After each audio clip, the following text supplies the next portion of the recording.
My West Hollywood story is exploring the iconic boulevards, endless shopping, and beautiful galleries.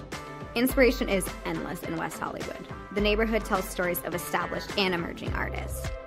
You will find fashion and styles from all over the world here. A California sunset is the perfect way to end our day. We will take VIP tickets to this show every night. Our vacation is just getting started. This is our West Hollywood story. Come and find yours.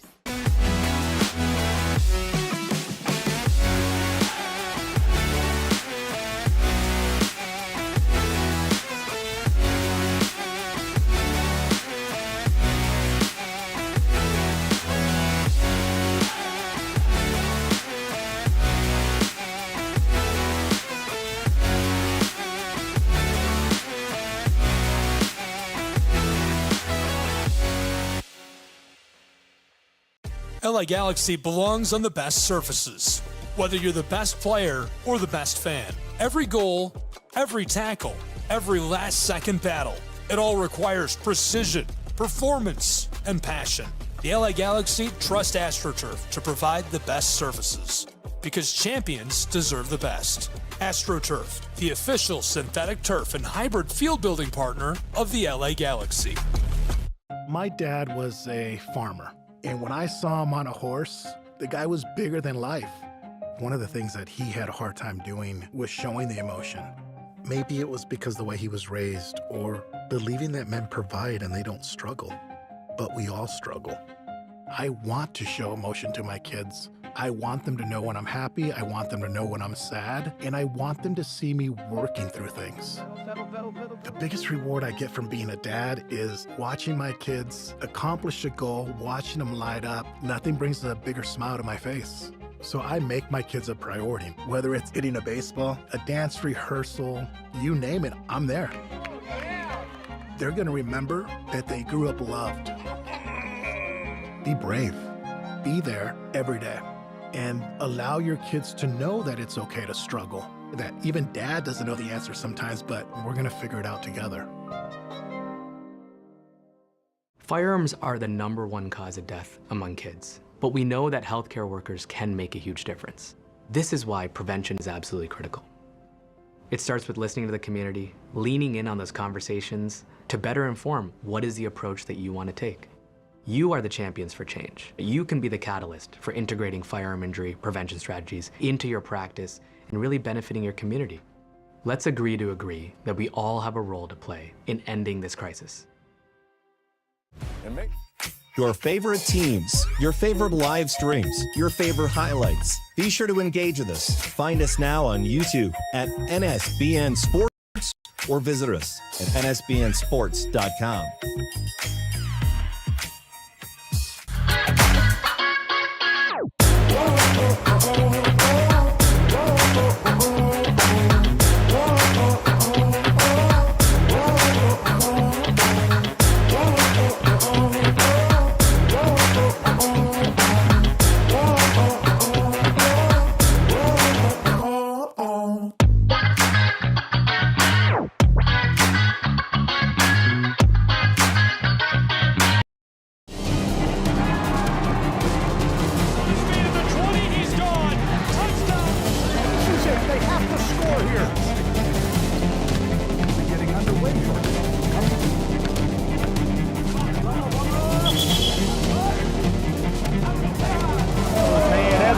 Walk-off home run.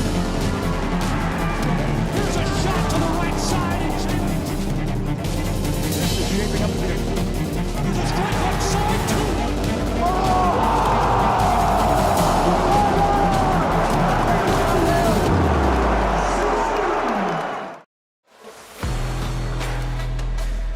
In Kingsport, Tennessee, it's the Appalachian Athletic Conference Basketball Championship. A champion crowned on the men's side today. We welcome you to the Meadowview Marriott Conference Resort and Convention Center. I'm Gabriel Fry, Lorenzo Robinson, and Frank Osborne alongside me. It's the number 6 in the nation, Pikeville Bears, and the Johnson University Royals, who have made it to the title game in what promises to be a really, really good showdown between these two programs. Thanks for being with us, and we can only hope you're as excited as we are. I know I'm really fired up, guys. Welcome inside of our booth. I'm Gabriel Schrei, Lorenzo in the middle, Frank on the end. Guys, I can't believe it. It's finally Championship Saturday. Absolutely. Finally Championship Saturday. This is going to be a very intriguing matchup. Real clash of styles. We're going to see which one comes out on top. Yeah, I'm so excited to see. Well, Johnson beat UPike in last year's semi-final, so this is the ultimate revenge story. Here's a look at these two teams side by side statistically. Now at 10 wins in a row, Pikeville has won 27 games this season, but Johnson and the Royals are red hot. Absolutely. Johnson, they have to be feeling like they can really take down the UPike Bears. They did it last season in the AAC tournament, beating them in the semifinal.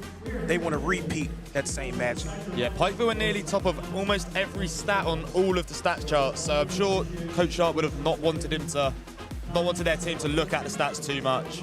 We'll break for the national anthem and return with tip-off in just a moment from Kingsport, Tennessee.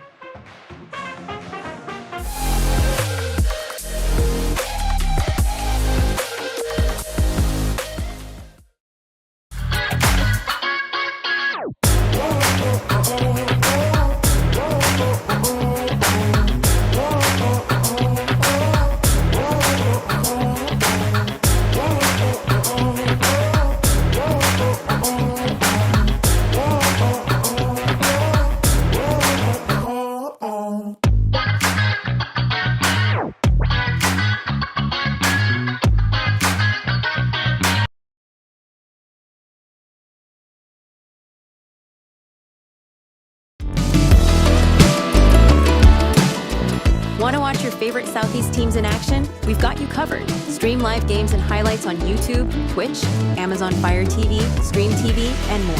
For all the details, visit our How to Watch page at sesnsports.com. It's your one-stop guide to catching every play, every time, wherever you are.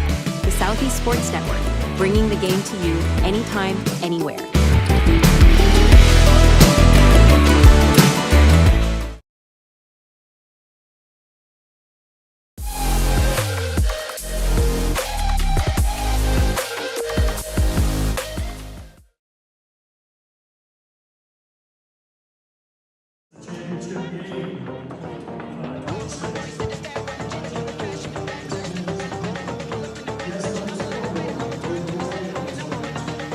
So we'll get a look at the projected starting lineup for these two in what promises to be a really, really good battle.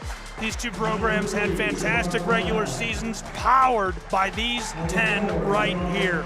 Absolutely, and we have our AAC Player of the Year, back-to-back AAC Player of the Year in Bradley Bunch versus the man who many feel could have won that award, should have won that award, Mason Lockhart, out to prove that maybe it was a mistake made. Yeah, and Bradley Bunch, no doubt, has got his plaudits, and they've been very much deserved, and he's backed them up. But I think the big battle today is going to be Zion Blevins versus Mason Lockhart. If he can stop Lockhart getting going, then I'm sure it'll be a good afternoon for the Bears. It's going to be a really, really exciting battle between these 10. Bradley Bunch, L.A. Walker, Blevins, Warwicks, and Cutlip getting the nod today for the Pikeville Bears in our projected starting five. Lockhart, Cottle, Livingston Cross, Jacoby Strozier, and Jamar Brown will get the start for the Johnson Royals.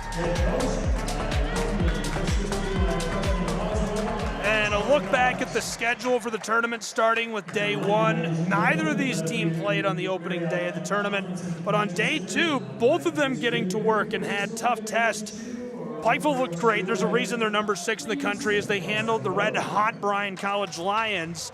Johnson University was fantastic, though, in a big win over Montreat College. And yesterday, in the semifinal, it took overtime for them to get it done, and they were able to do it and make it all the way here to the championship against the Pikeville Bears. For sure, and doing it in different ways. Both of those teams really flexing their muscles and leaning into their style of play. UPike 16 made threes in their win over Union. Meanwhile, Johnson dominating down low. Mason Lockhart 29 in the win. Well, this is it. Welcome inside of the Meadowview Marriott Conference Resort and Convention Center. I'm Gabriel Schrei. It's title time in Tennessee between the Buffaloes of Milligan and the Bears of Pikeville. We're glad to have you along for the ride for the championship game between these two teams in the Appalachian Athletic Conference. This is going to be a very interesting matchup at that guard spot. Keon Warwick puts a ton of pressure on guards with his movement. Down low, this goes right away for Pikeville, who opens hot early.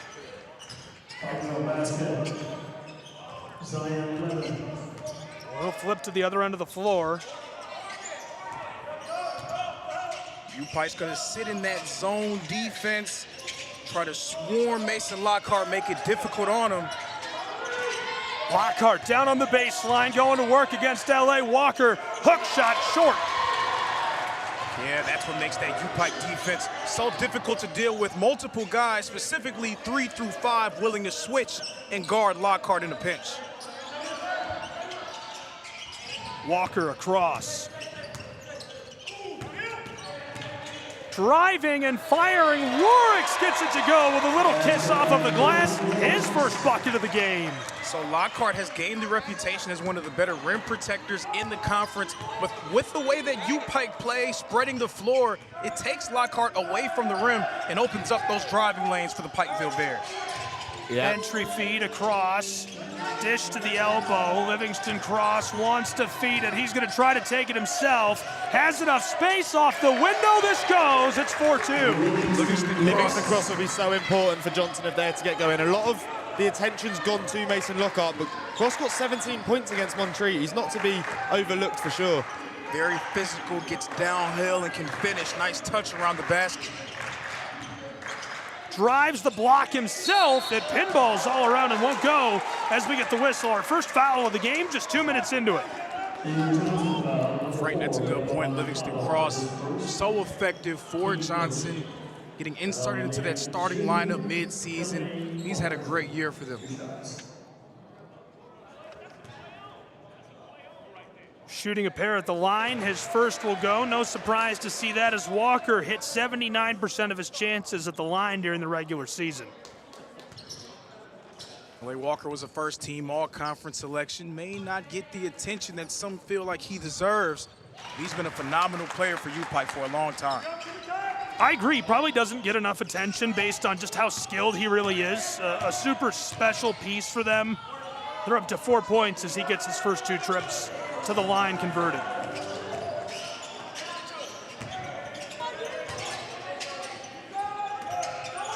Great crowd today in Tennessee as the Johnson Royals run the spin move, and it's got enough butter to roll. Mason Lockhart. 3 orange jerseys surrounding him, but sometimes with a player as great as him, it just does not matter. Lockhart almost scored 30 last night, and you were able to catch up with him, Frank.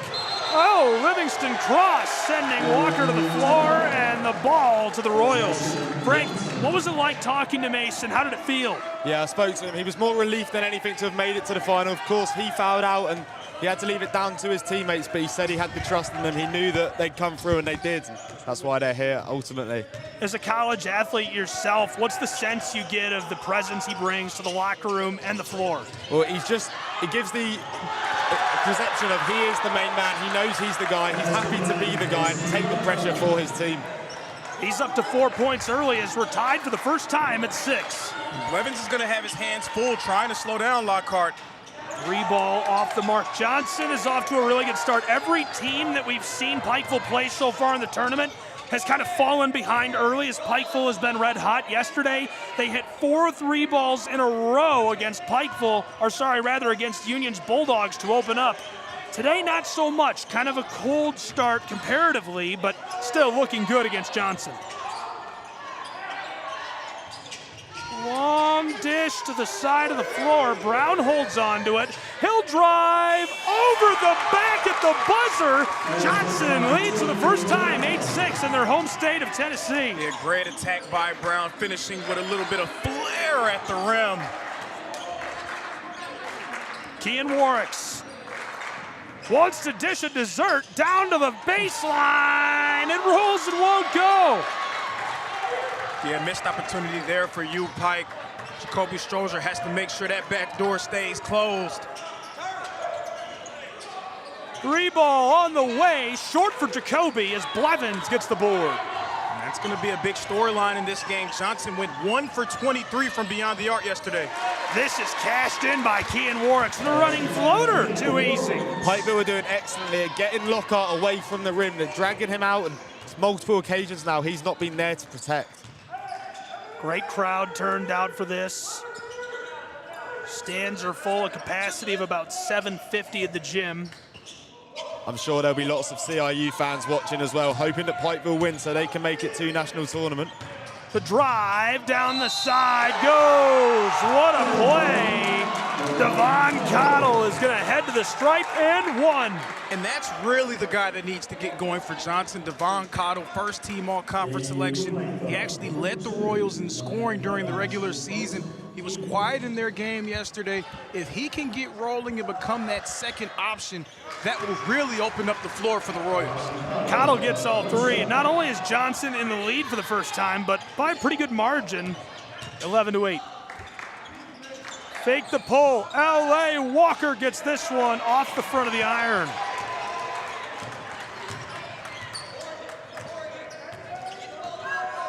The Royals give it off on the front court to Brown, way back on the Visit Kingsport logo. Well, this has got to be the longest that Bradley Bunch has gone without opening his scoring in either game so far. Mason, Lockhart double-teamed, banging against Blevins. It's stolen, pickpocketed by Kean Warwick. Straight away three, rims out as it's hauled in by Jacoby. They needed that. They did, and decidedly less efficient so far. They were so hot coming out the gates against Union. Slowing down a little bit, that's advantage Johnson. Now, Lorenzo, Pikeville hasn't won the championship in the AAC yet. Lost in the semifinal last year. They would love to pick up the hardware. Ranked number 6 in America. Down off the glass, this goes for Blevins. And to that point, Gabe, not only would they love to pick up the hardware, they would love to beat this Johnson team. This was the team that knocked them off last season in the semifinal with that 4-1 upset. I'm not sure if they could have taken down Tamba and the unbelievable Milligan Buffs last season, as it's an and one for Mason Lockhart, who's already cooking with gas. He's up to 6 points and a chance for 7. And a timeout on the floor early. 13-10, the lead for Johnson's Royals over the Pikeville Bears.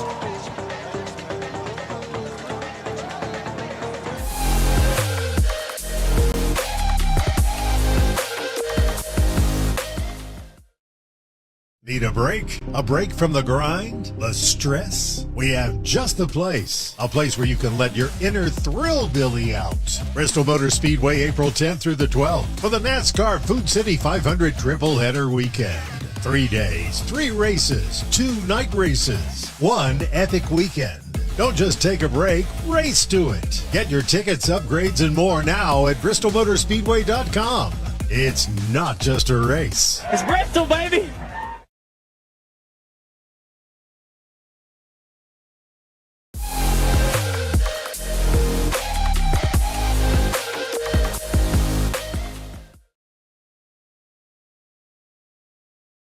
Back in Kingsport, Tennessee, where it's a battle between the Knoxville-based Royals of Johnson and the Pikeville, Kentucky-based Bears, U-Pike.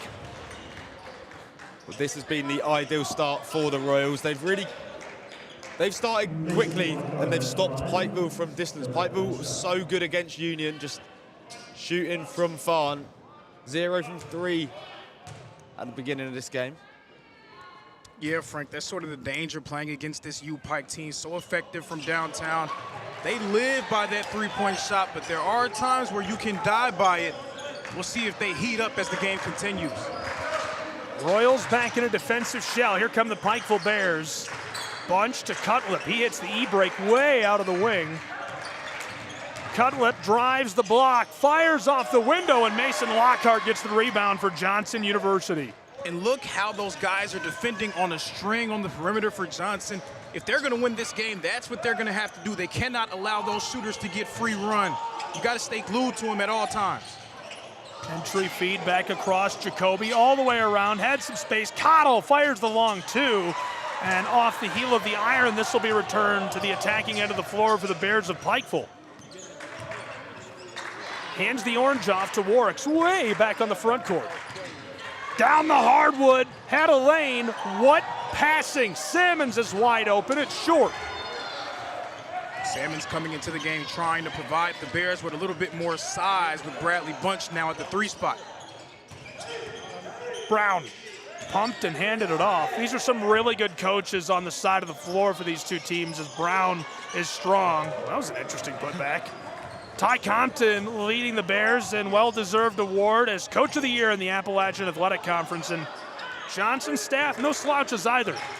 Ty Compton, he's been great for all 6 seasons that he's manned the sidelines for the Bears, 124 and 56. On the way, strong. Only 3 of those losses this season. Tried to go to the corner, and a little too much on that as it sails and finds its way into row G. Yeah, that's one of those passes that maybe earlier on in the regular season doesn't go so far astray. There's a lot of pressure. Trying to continue Johnson's season, trying to go to national tournament with that added weight on the shoulders.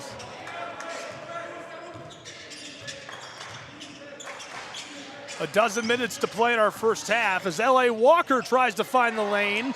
Good contest down inside by the big man. Mason Lockhart makes his life difficult. We'll head to the other end of the floor with the Johnson Royals and Jamar Brown. Yeah, that'll be also something to watch for. U-Pike now going with this 5-out set, trying to get Lockhart out the paint. Floater goes. Johnson leads by 5, 15-10 with 11 and a half to play still in this one. In fact, this is actually the first time in the tournament that the Pikeville Bears have trailed to another team. And of course it would be against the team that knocked them off last year. Johnson, they're not afraid of this Bears program. Drives, and he blows a tire as this will go to the Royals.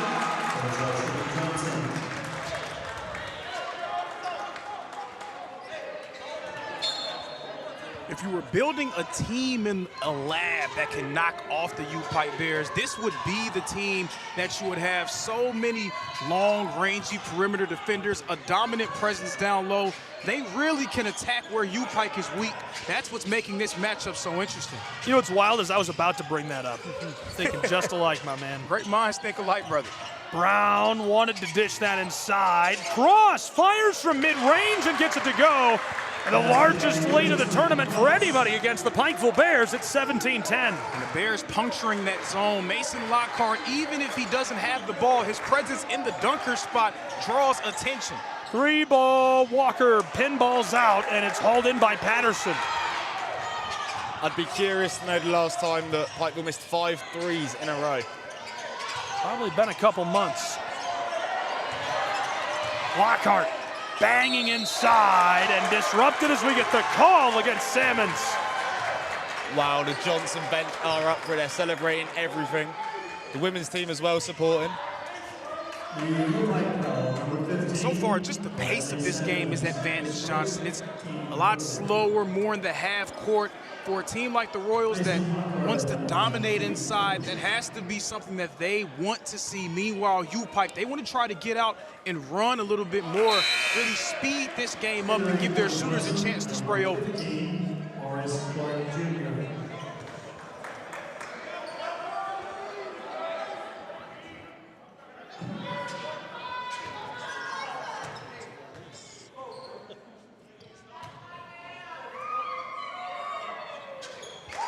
Lockhart gets it to go. It's 18-10. If you're U-Pike, you have to try to take advantage of some of this cross-matching. Lockhart guarding Rigdon. Maybe putting Rigdon into action to allow Lockhart to get out of that paint. So far, he's helping so far off of him.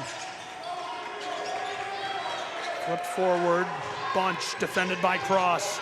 Lockhart in the gap helping out. He's not even guarding Rigdon out there. 5 on the shot clock as Walker floats this one over the iron. They've got a dozen points. And that's what you need to be able to do. You have to force Lockhart to make a decision. Are you going to stay on the perimeter, or are you going to drop and leave Rigdon open from range? Well, Livingston crosses. He's been the man that's stuck to Bradley Bunch off the ball, and over 10 minutes in, and Bunch still hasn't scored. He's got 47 in the tournament already. That'll be an interesting matchup for sure. Rimmed out, will head the other way. Automatic, and can't knock it down. Royals to respond, Livingston cross. Sent to the corner, Patterson gets this to go. 21-12. And it took Johnson 30 minutes of game time to hit their first 3 yesterday. Well, how about 11 minutes in, they knocked down their first one? Warwicks gives it off to Rigdon, fires in the eye of Lockhart and gets it to go. That's exactly what Johnson has to avoid. Great decision-making by Rigdon and the Bears to shoot on him. For sure, it really feels like Johnson has decided that Jalen Rigdon is going to have to beat them in this lineup, where Rigdon has to be able to take advantage of the space provided. Timeout on the floor as we're going to get some changes between these two. Really, really exciting start between the Bears and the Royals.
Kingsport, Tennessee. We've got a Tennessee team and a Kentucky team doing battle on a Saturday, crowning a champion. 8 minutes left to play in our first half between the Royals of Johnson and the Pikeville Bears.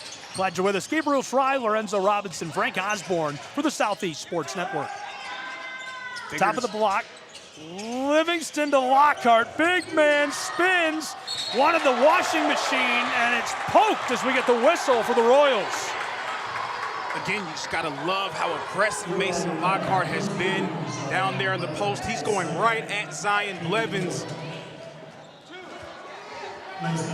Blevins already with 2 fouls. I think Coach Compton's going to try to get him out. Yeah, we spoke about that matchup before, and Lockhart's really got Blevins' number early on.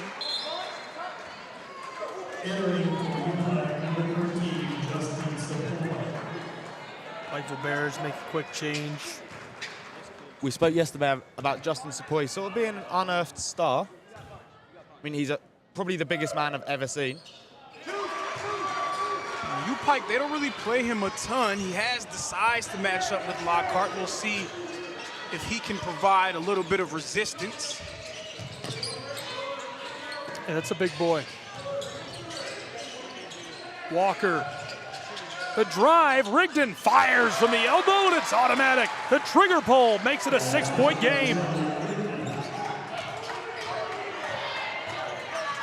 Pike, it seems like they're going to stay in that zone defense. Now it appears to be a 1-2-2. Trying to do anything they can to break the rhythm of this Johnson offensive group. Lockhart on the big man. Is he athletic enough to hang? Mason, the hook shot rattles and goes. Lockhart looking good. He's up to 11 points. Mason Lockhart, he doesn't just get it done due to size. He's very skilled down low, an array of post moves. You see there taking the bump and great touch at the rim. Yeah, for someone of his size, he does love to dribble with the ball. He's happy for the little step back and shot as well. fighting for the ball, and Sepoy can't reach it in time. The Royals take over with possession, leading by 8. With having Sepoy in the game, they're going to try to stash him down low. That allows Mason Lockhart to do what he does best. That's protect the rim.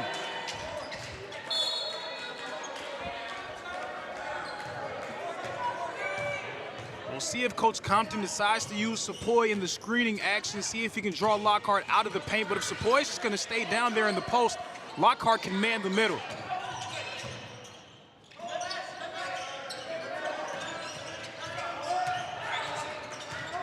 Feed.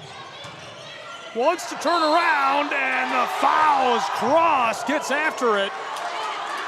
Fans on the baseline saying, come on, that's a travel. Not so much, say the Royals. So I think both teams have a grind. U-Pike saying, hey, it's not a foul. Okay, but if it is a foul, wasn't any extra dribbles taken. It has to be a continuation. Lockhart. Mason pivoting, he'll take off. Wow, drives inside and pickpocketed by the player of the year, Bradley Bunch. Bunch working with the orange. Low post, steps back to the mid post. Sepoy on the baseline, the spin move. Lockhart blocks him and hauls it in as it's a battle for it on the baseline. Somehow the Royals flip it out. They're off and running. Dish to Cottle. Inside to the big guy who slides around Justin for another 2 points. Lucky number 13 already in the back pocket of Lockhart. He is unstoppable down there. U-Pike, no answers for Lockhart thus far. Basically, the game has become how do you stop Mason Lockhart already. Bunch wants to be a problem, and he might be after that. Bradley Bunch gets the lid off the basket. That's the first 2 points of the game for our player of the year in the Appalachian Athletic Conference. Bradley Bunch does such a good job of allowing the game to come to him. He's never in a rush. He allows himself to ease into it. Well, he may have to get in the takeover mode for U-Pike to come back.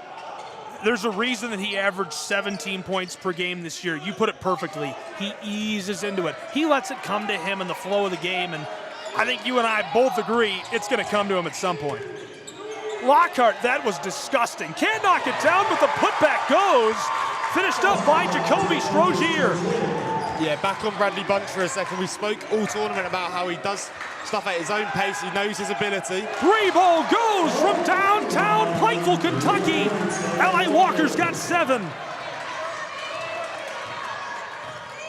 That was just U-Pike taking advantage of the cross-matching. Mason Lockhart was on the perimeter. He wanted to try to inch his way back into that low position. That opened up Walker from deep. Brown through, Strozier out front to Lockhart. 3 ball on the way, gets it to go! A dime piece, cash money! The bank open on Saturday. Johnson hit 1 3-pointer all game against Tennessee Wesleyan, already 2 for 4 on the day. Yeah, who'd have thought they'd have a better record than Pikeville from there. Cutlip has a little bit of space, fouled and can't get the and one, but he will go to the line in a 10-point game. Pikeville not used to trailing. They've won almost every game this season. Absolutely, and coming into this game, I felt like there were 3 keys for Johnson to be able to win. Number 1, Mason Lockhart had to dominate. That's number 1, chief among everything. If Lockhart was dominant, you're gonna have a chance. Number 2, you have to try to defend without fouling on the 3-point line, run them off the line, and be able to get consistent contests. You've done a good job of that. They're 2 of 7 from 3. You've been able to run them off the line and force them to play your game. And then from there, you had to knock down some threes of your own. Even if you defend at your best on the 3-point line, 1 for 23 is not going to cut it against you, Pike. You've already hit 2 today. That's a good omen for the rest of this game. Yeah, that was a big thing in their game yesterday because they could not shoot from distance at all. They just stopped, the other team just stopped Mason Lockhart, and there was nothing really Johnson could do. But if they're going to have the distance abilities today, they've got a whole other weapon in their armory. Championship game live from Kingsport, Tennessee, between the Royals of Johnson and the Bears of Pikeville, who are number 6 in America. I'm Gabriel Schrei, Lorenzo Robinson, Frank Osborne here with me. We'll have some halftime coverage as well. Be sure not to turn away as we reach the half. We'll have a short break and come back with some analysis and more. We're going to the line. Cutlip this season, during the regular season, hit 73% of his attempts from the stripe. Looking for his first. It was Kenyon Cutlip that was the fire starter in that game against Bryant. He got going early and really set it off for them. Was a bit quiet in their win against Union yesterday. If he gets going, that can really open the floor for some of those more lauded players like L.A. Walker and Warks. Cutlip can't convert at the line. It remains a 10-point game between these two.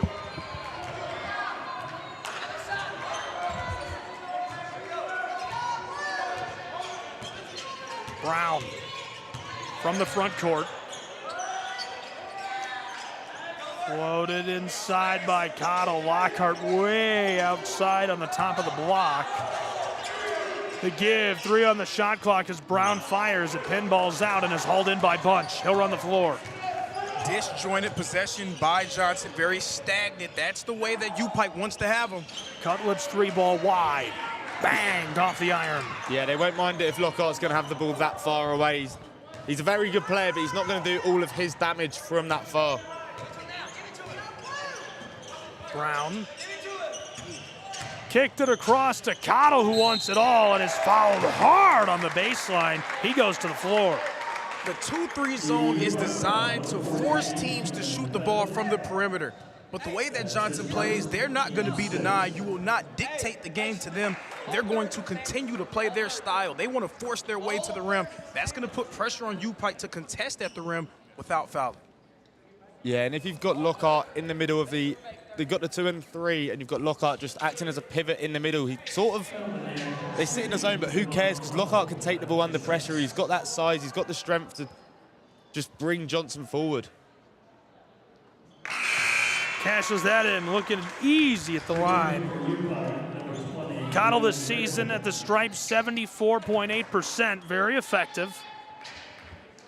And a much stronger game for him so far. Again, he was that second guy alongside Mason Lockhart that really dominated the scoring for them.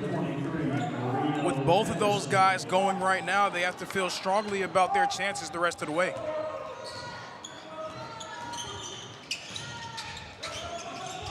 Walker with the ball. Rigdon wanted to create some space against Patterson. Instead, it's Sammons. Riley loses Brown. Warwick drives through the block and trying to evade the giant.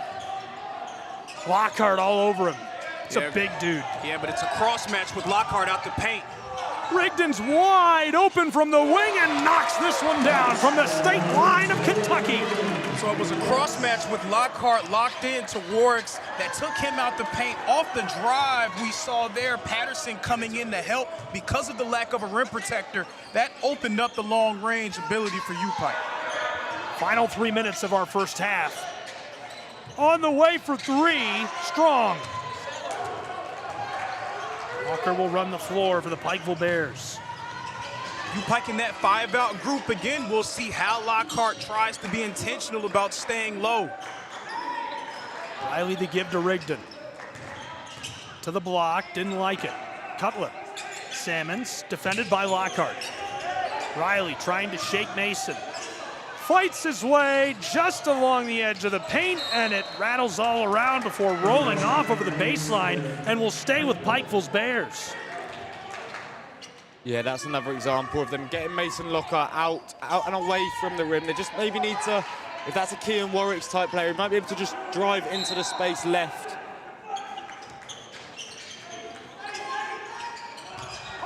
Sammons defended by Cross, the give. Decent screen. Walker fights his way through Jacoby and the call. Again, another great finish, but look where Mason Lockhart was on that possession. 30 feet away from the rim on the three-point line. Anytime that happens, U-Pike needs to attack the rim with no guy down there to help out. Walker gets all 3. 6-point game, it's the closest it's been in over 10 minutes.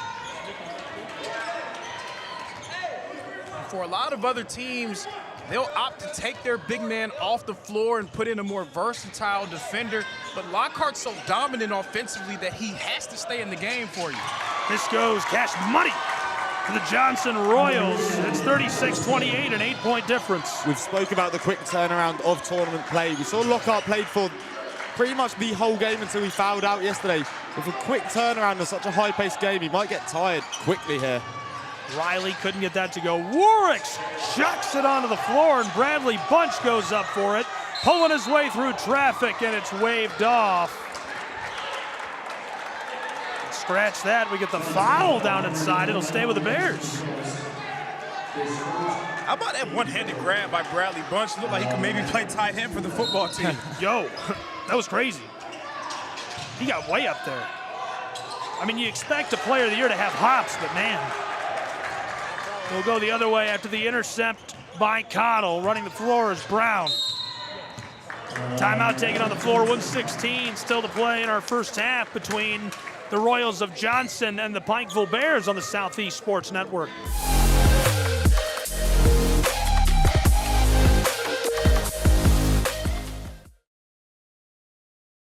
What if you can have it all? A place to call home, a great job, and a safe and welcoming community to raise your family. You can have all that and more in Kingsport, Tennessee. For the past quarter century, Kingsport has been on a mission to reinvent itself as the first professionally planned and privately financed city of the 20th century. Kingsport has earned the nickname the Model City. From award-winning educational initiatives to business incubators to the surrounding natural beauty, Kingsport is just the right size to have the amenities you need without the traffic and crime of a larger city. With a vibrant downtown, great shopping and dining, and a thriving local economy, Kingsport is the perfect place to call home. Ready to start loving where you live? Choose Kingsport. Visit movetokingsport.com and discover all the reasons why this charming town. Back in Kingsport, tries for the jam, and it's off the mark. Right off the rip. 1:02 left to play in our first half, 36-28. Now into the final minute of this first half as the clock rolls on, and an 8-point game. Bears trailing, they're looking to cut into it before the break. Ty Compton very, very fired up in the huddle. Straight away. Walker tries it from mid-range, no. Running floater and the foul. Yeah, Walker's really the one that stood up and been counted for in this first half. We've not seen the best performance from star players like your Bunch, your Warwicks, your Blevins, but LA Walker's on 10, he stood up. I'm not surprised to see Walker have a big game. He's always been one of my favorites of the Bears. It's a really special piece and finds ways to get on the sheet, to make an impact even when he's not the hot hand. 10 points, though, is a really nice start in the championship game. And not a lot of teams have that sort of luxury to be able to have an L.A. Walker that can step up at a moment's notice when your player of the year and Bradley Bunch may not be having the day that he would want to so far. No, and I don't think it's so much that Bradley Bunch is cold. I think it's the game plan is to limit him. Royals pumps, fires it through, and it rolls over the hardwood. So now if you're Johnson, if you're Coach Logan Sharp, you're telling your team, we've done such a great job of putting ourselves in position. Let's finish this half strong, maybe get a bucket. See if we can leave with all the momentum. 21 seconds left in the half. Brown picks it up, 20 seconds. Shot clock, game clock separated by half a second. Brown is, or Sharp rather, way out at the middle of the court talking to Brown. 9, 7. Royals drive, the spin move by Cross off the window, rims and goes. 2 seconds, 1. The first half is over, and a big lead at the break. In command is the Royals of Johnson, looking good against these iconic Pikeville Bears. 38-30 after one half of play. Guys, quick thoughts on that. Johnson staying committed to their style of play. They are puncturing the paint at will. 15 of 24 from the field. U-Pike so far cold from beyond the arc. This has been played on the Royals' terms thus far. Yeah, we said if Johnson were going to win this, they needed everyone to step up. They couldn't just have Lockhart. And I mean, Lockhart's been brilliant, but Cottle Pikeville, Patterson Cross, they've all been excellent as well.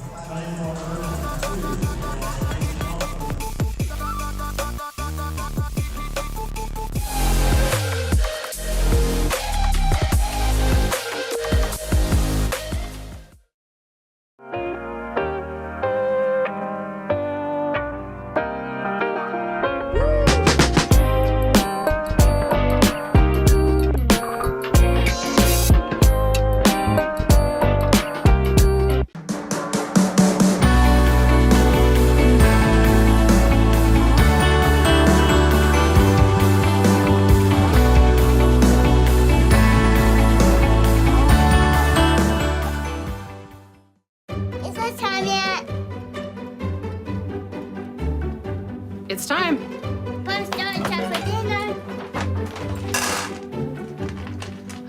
Oh, terrific.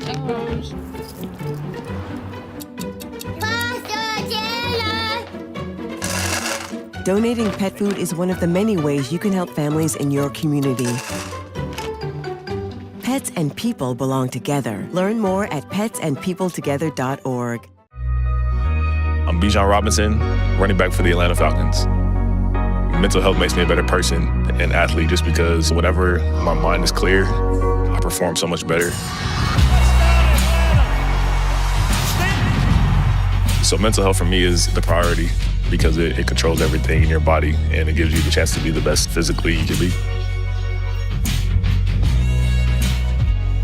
My dad was a farmer, and when I saw him on a horse, the guy was bigger than life. One of the things that he had a hard time doing was showing the emotion. Maybe it was because the way he was raised or believing that men provide and they don't struggle. But we all struggle. I want to show emotion to my kids. I want them to know when I'm happy. I want them to know when I'm sad. And I want them to see me working through things. The biggest reward I get from being a dad is watching my kids accomplish a goal, watching them light up. Nothing brings a bigger smile to my face. So I make my kids a priority. Whether it's hitting a baseball, a dance rehearsal, you name it, I'm there. They're gonna remember that they grew up loved. Be brave. Be there every day.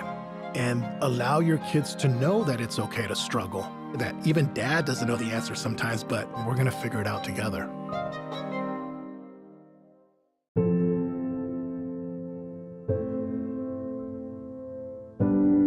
Okay, so before we come over, can I ask a few questions? Yeah, sure. Do you have any pets? Yes, we have a dog, but she's little.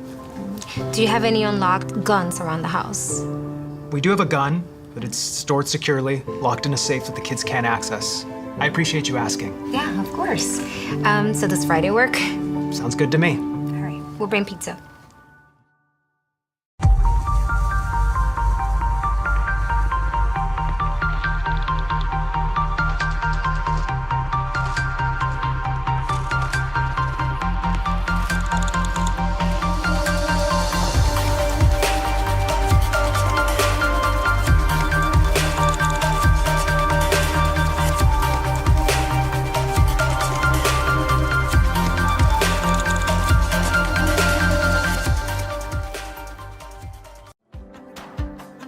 Our Orlando story is packed with outdoor activities and our love for nature. We knew Orlando was a great city, but couldn't imagine it had so much nature around it. Coming here makes you aware of your surroundings. All you need is a bike, so you can enjoy every part of this beautiful city while being outdoors. This is our Orlando story. What's yours?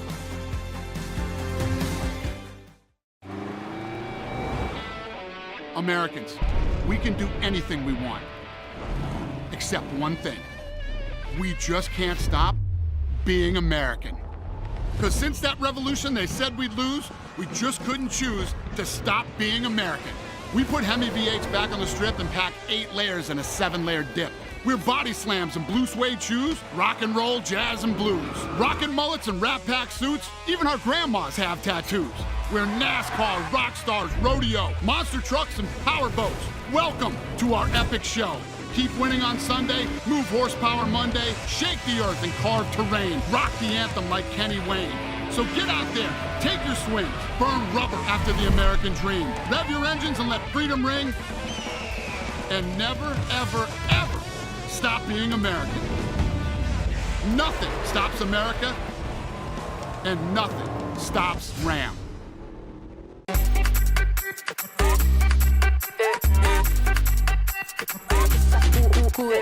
Vamos, dale pues, vamos allá, muévete más loco como solo tú sabes. Así es, pon la mano en la cabeza, sacúdete,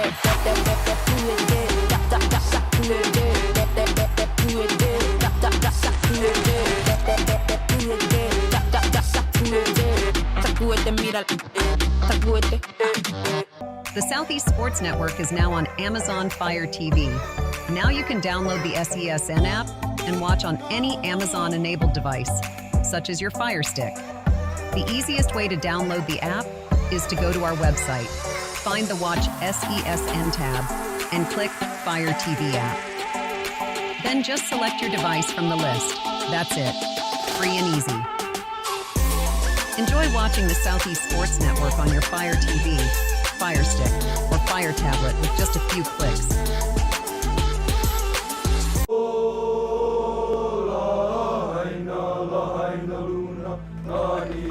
All right, boys, remember who we are and who we represent. It's not about a place, it's about a people. Yeah! And we hit the field like woo, woo, woo. All day like woo, all night like woo, woo. New job like damn. We the boys like woo. Our time like woo. All that's like woo. Defense like woo. Okay, Mom. You all right, baby? Honolulu like woo. Chattanooga like woo. Downtown like woo. West Side like woo. Japan like woo. Brazil like woo. All day like, all night like, all day like, all night like, all day, all night, all day, all night, all day, all night, all day, all night, all day, all night. Hey, whoa, what is going on here? I go where Saquon goes. Get out of here! Mental health plays a big role in the game of basketball. The preparation it takes just leading up to a game. Mentally, you have to be totally focused, totally engaged, and away from all other distractions. Because any other distractions can get you off kilter.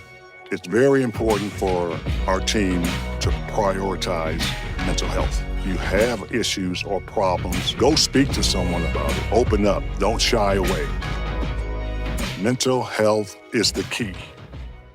In Major League Baseball, you could dream with no limits. You could become your hero. Steal the show. Or even start a new club. You can meet the moment and exceed the hype.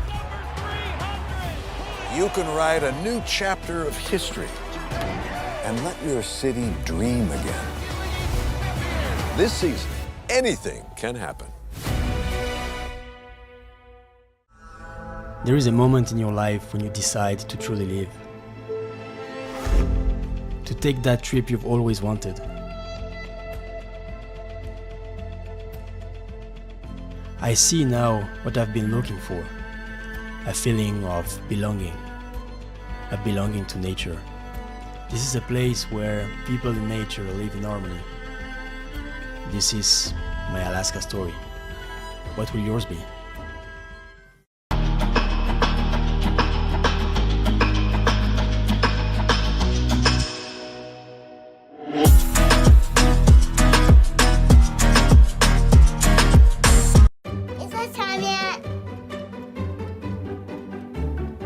It's time.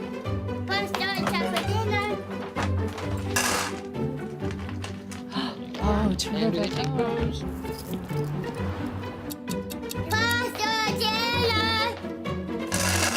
Donating pet food is one of the many ways you can help families in your community. Pets and people belong together. Learn more at petsandpeopletogether.org. Much in the air. So much in the air.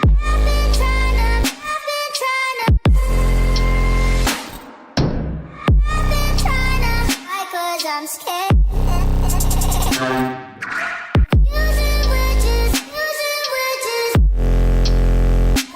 Cause it doesn't mean so watching the Boy, can you hold me? Boy, can you hold me? Boy, can you hold me?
At the half, an 8-point lead for the Johnson Royals over the Pikeville Bears. We go down to the floor, and Frank Osborne, who's got some more for us. Thanks, Gabe. Yes, we're here. Half-time, Pikeville, the absolute favourites. They've been unbelievable all season, trailing by 8. It's not the first time they've been trailing, though. When they lost to Milligan, they were 17 down at the half, and Bradley Bunch almost fired them back into it single-handedly with 21 points in that second half. So I wouldn't be surprised if we see them come out the blocks. Unbelievable. But for a quick stack check, Mason Lockhart for the Royals. He's on 13. He's been the main man, but others have been stepping up today. They didn't quite help him out too much in the semi-final, but today you got Cottle, Cross, Stroger. They've all been excellent. And it's a Pikeville side who have been superb from distance this season. First in almost everything, 3 points, 3 points made, 3-point percentage, field goals, everything. They've been excellent. They haven't really got going from distance today. Johnson couldn't hit a 3-point to save their life yesterday, and they've already hit 2. So it's been one of those games, and it'll be really interesting to see what we see in the second half. Thanks so much, Frank. Appreciate it. Great words of wisdom from Frank Osborne. Absolutely. He seems very informed, I would say, and having a keen eye on the game.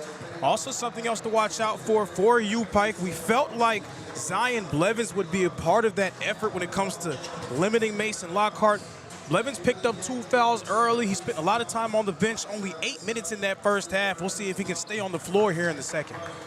38-30. I think the shooting percentages are kind of interesting. So Pikeville shooting 40% from the floor, 71% at the line, but just 7 trips to the line so far. 75% Johnson Royals at the line so far. That's pretty good. 6 of 8 though, so also super limited attempts. But look at this. From the floor, 11 of 27, 40%, which is good for Pikeville. Johnson has hit 62% of their shots, 15 of 24. I mean, you want to talk about scalding hot. Pikeville only lost 1 conference game this season. That was to the Milligan Buffs. They trailed by as much as 20, but trimmed it all the way back to a single-digit game at the end. Right now, trailing by 8 at the half to the Johnson Royals. But, you know, you and I kind of agree that it feels like Pikeville doesn't have that true 5, and that's the only reason they're struggling against Johnson. It's like a team that was built just to beat Pikeville, right? You see that sometimes, especially at the professional level where you have to win your conference, right, or a Power 5 school. These guys are struggling to handle Johnson. Can they turn it up in the second half? And obviously there's always a possibility, but if they're going to, how do you think they'll do it? They're going to do it with the way that they've done it all season long. They want to try to heat up from long range. That's their game. But also they have to find some kind of way to make Mason Lockhart work a bit harder defensively. Lockhart's been able to stay on the floor.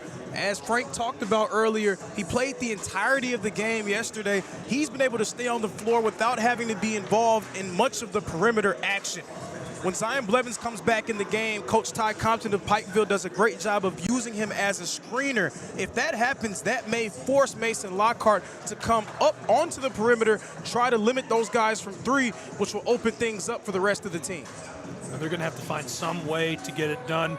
Excited you're with us. I'm Gabriel Schrei, Lorenzo Robinson, and Frank Osborne along with me as we're ready to go with our second half of action. It's the Appalachian Athletic Conference Men's Basketball Championship game. We're ready to go. Just an unreal first half. I mean, so far you couldn't have scripted a better game for the championship. Yeah, I was watching a preseason interview that Mason Lockhart did, and he described Coach Sharp as a genius and said that he came up with some plays that Lockhart's never even seen before, so they've been paying off today. Good pass through, and Pikeville gets this to go early. Blevins, nice quick play, and one as they'll go to the line. So we know that Zion Blevins is so effective defensively, one defensive player of the year, but he's also a fine offensive player as well. He has great touch around the rim, that time taking advantage of the mismatch down low. Blevins is up to 6 points. Yeah, he missed the majority of that first half after getting 2 fouls early, but we thought it was going to be imperative to see him back in the second half.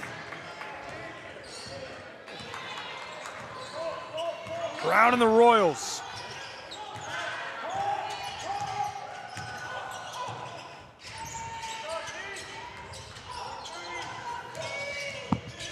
Livingston cross on the baseline, harassed by Warwicks.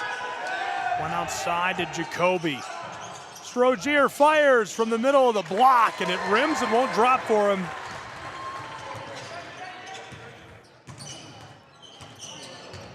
That's our player of the year, and somehow escaped that first half with only 4 points. And that was the word of the half. Everybody said, how are they going to get him involved? Off the window this goes for Blevins, who's got back-to-back buckets to open our second half. He's up to 9 points.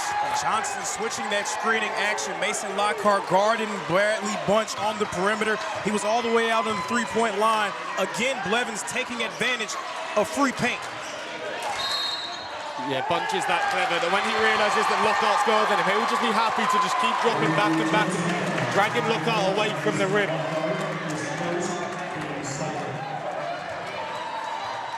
Immediately in this second half, we're seeing the impact of Zion Blevins, scoring twice down low and then forcing the offensive foul on Lockhart.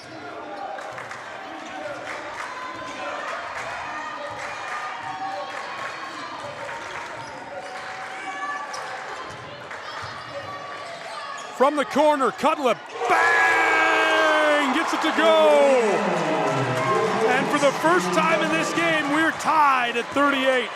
And on that possession, Mason Lockhart tried to stay as the low man there on the block. Kenyon Cutlip so dangerous in that corner. If Lockhart's going to give him that much space, Cutlip's going to have plenty of chances to rise and fire. Assisted by Bunch. That's his first bucket of the game as he's up to 3 points. And one down inside, but they'll say that's the other way. Coming into the game, that's what I was most intrigued by, was how Mason Lockhart was going to remain effective on the defensive end. You see there on that possession, he tried to stay as the low man to keep himself close to the rim. Great job of U-Pike realizing that and putting one of their best shooters in Cutlip in that corner. Again, trying to force Lockhart to make decisions. Can't help but feel this is massive for Johnson now. 8 without reply from Pikeville. It's really brought the game back.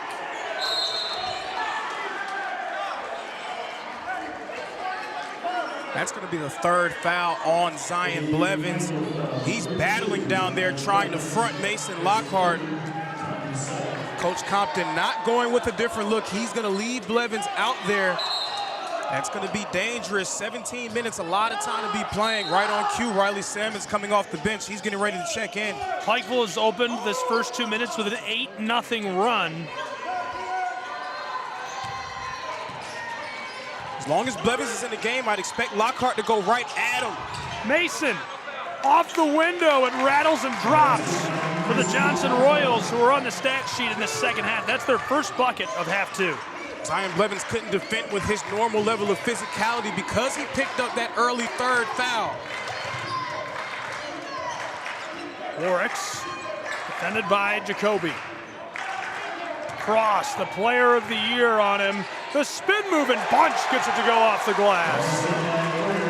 Livingston Cross is one of the best defenders in the conference, but Bradley Bunch just taking it right into his chest there in the post.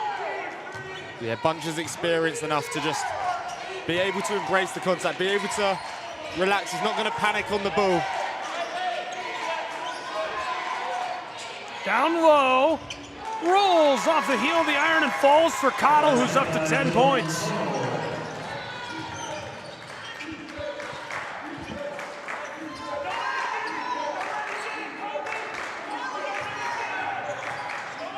Warwick's on the wing, taking his time. From the corner, short. Walker diving for the miss, and Johnson able to haul it in.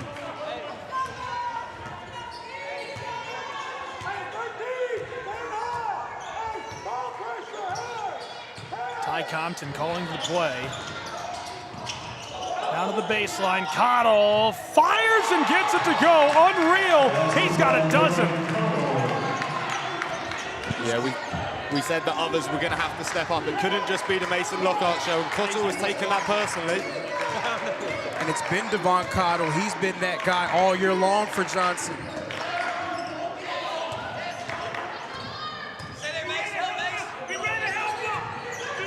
Bunch wants to try it against Jacoby. Wide open, the three ball goes. Cash money. It's a 1-point game again. Yeah, again, a great job of Bradley Bunch, seeing the attention that he draws, staying calm, staying patient, spraying it out to an open shooter.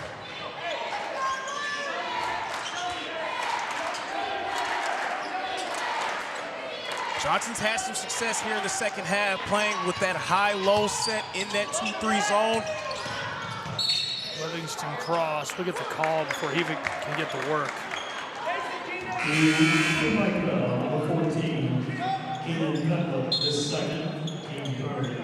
Sammons is going to come in for Blevins, but Johnson, again, they've had some success playing that high-low game, trying to draw the 5-man out against Lockhart. Mason Lockhart, it rolls out on him and somehow able to put it back. He's up to 17 points for his Royals. The best players turn up when they're forced to.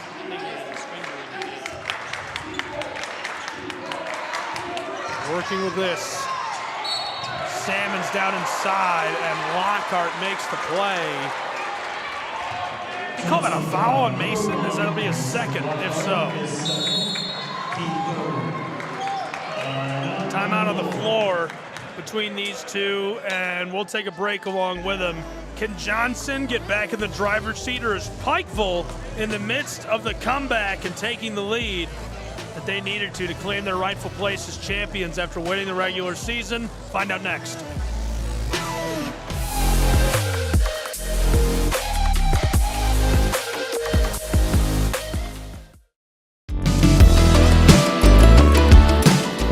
Want to watch your favorite Southeast teams in action? We've got you covered. Stream live games and highlights on YouTube, Twitch, Amazon Fire TV, Stream TV, and more. For all the details, visit our How to Watch page at sesnsports.com. It's your one-stop guide to catching every play, every time, wherever you are. The Southeast Sports Network, bringing the game to you anytime, anywhere.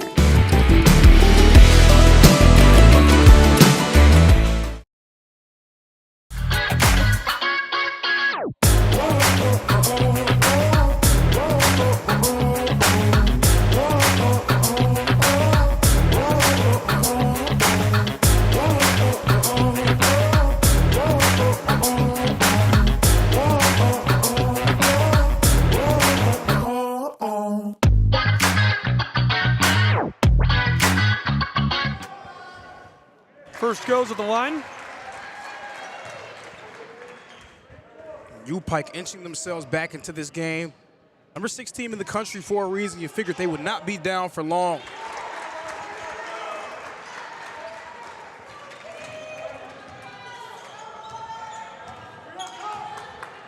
Couldn't agree more. Not going to be down for long, and at one point trailed by double digits. They have stormed back and made this a little more than just interesting. This is a barn burner already. Yeah, great teams are always going to give themselves a chance. So now Johnson, they have to have another punch in them, a counter punch, if you will. Working with it, and the Royals off the window it goes, but the foul against Johnson. So on those possessions, whenever Johnson really leans into that ISO-heavy style, Pikeville, they're going to take advantage. Not a whole lot of ball movement or player movement. Pike, their perimeter defense is strong enough to be able to handle those straight line drives that the Royals love so much.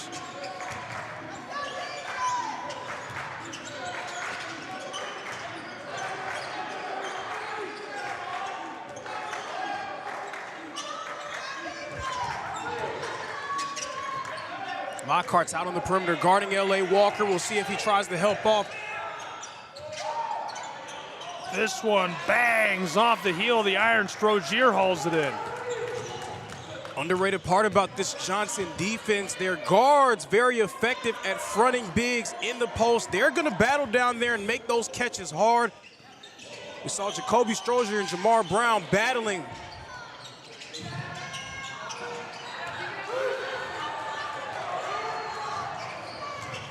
Headed the other way, 46-45 Johnson. Two best players in the conference going right at each other. This goes on the other end of the floor, 47-46. It feels like we've been waiting all day for that matchup. Number one versus number one. This time, number one in orange winning the battle. Yeah, there was no way he was going to go too long without putting his mark on it. He's up to 8 now, but you'd still, with his high standards, expect for him to take control going into latter stages. Johnson executed so well against the zone in the first half. Right now in the second half, playing right into the zone's hands. Fires this, and it rattles out on him. I thought he had it. 47-46, the lead with Pikeville. But Coach Compton, for you, Pike, if those are the shots that Lockhart's going to take, he will be more than happy to surrender those. That was a tough fall-away jumper from the post, keeping him out of the paint. Great job by Bradley Bunch to battle with him.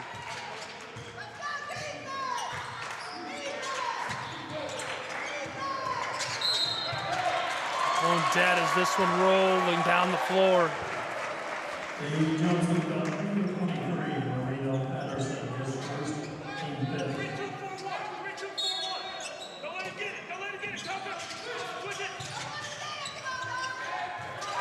This one goes. Yeah, that was a great baseline out of bounds play called by Coach Compton. Some screen for the screener action, miscommunication opened up Bunch for the layup. You got to stay locked in defensively for the entire 40-minute game against this Pikeville group.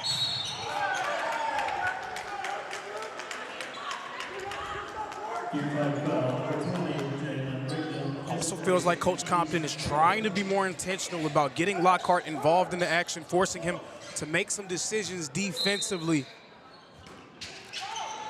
Yeah, we saw him foul out yesterday, so if they can make him get to a similar position or make him into a position where he cannot defend.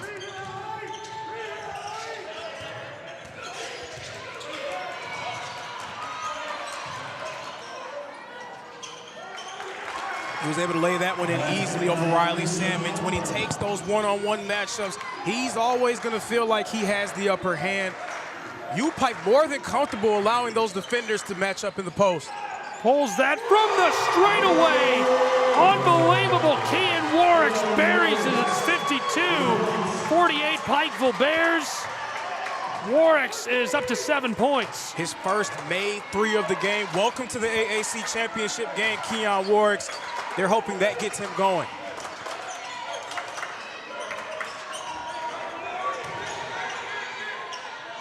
This goes easily on the other end of the floor as we're back within just one possession. A 2-point game. Lockhart had Bunch underneath the goal. L.A. Walker was showing like he wanted to help, but if you're going to double, you got to make it a hard double against big number one. Might be an understatement. Big number one is unreal, but so is that.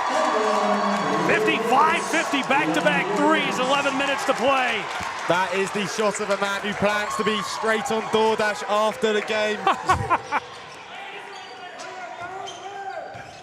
Feels cheating to get a dessert from DoorDash if you lose, though, doesn't it? A little bit.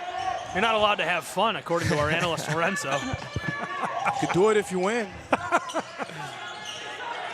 Entry feed to Livingston Cross. On the baseline, backdoor, it's too easy for Mason Lockhart. Again, a one-possession game, just 3 points separate us. How many teams have we seen all season long when U-Pike starts to catch fire from range, they try to match them? That's not what Johnson's gonna do. They're gonna stay committed to their game plan.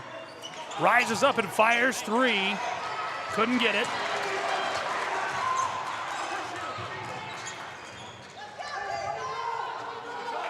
Salmons has the size mismatch with Devon Cottle.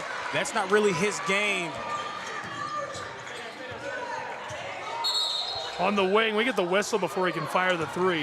Went wide anyhow.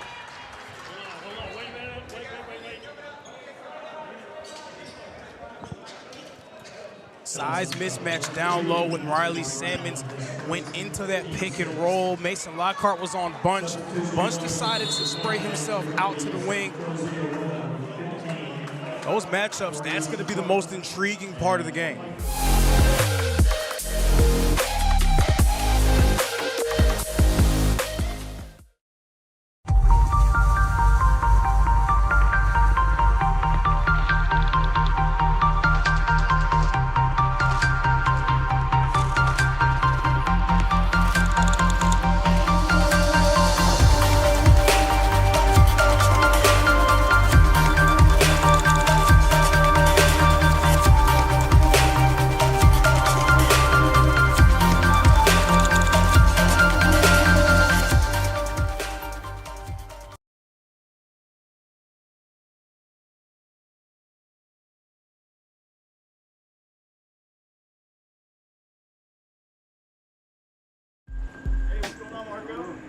We didn't come to fix Marco's brakes because it was convenient or fast.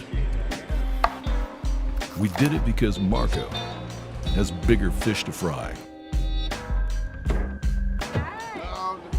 and a lot of hungry people to feed.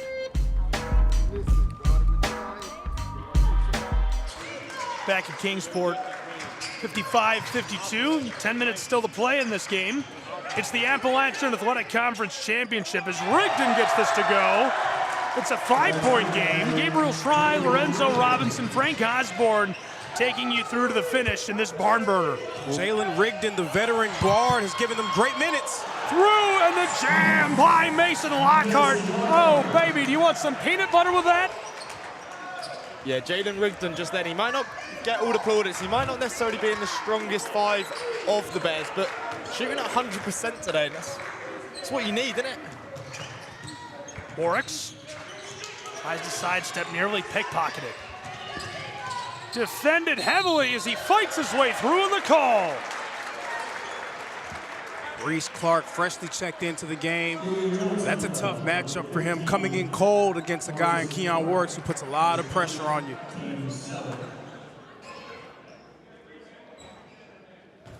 Headed to the line.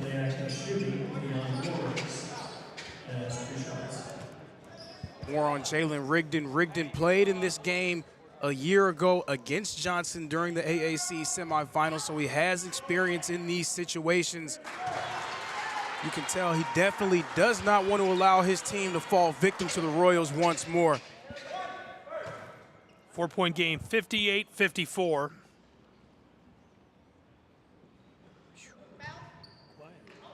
Dead silence. You can hear the table. It's quiet, they say. 5-point game, 59-54. 9 to play between the Bears of Pikeville and the Royals of Johnson. No Devon Cottle on the court. Who's going to be that perimeter scoring option to take pressure off of Lockhart? Driving, Mason fights his way, the hook shot short, regathered by Livingston, the foul.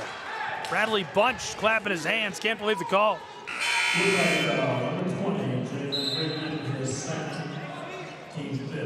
Rigdon suffering his second foul.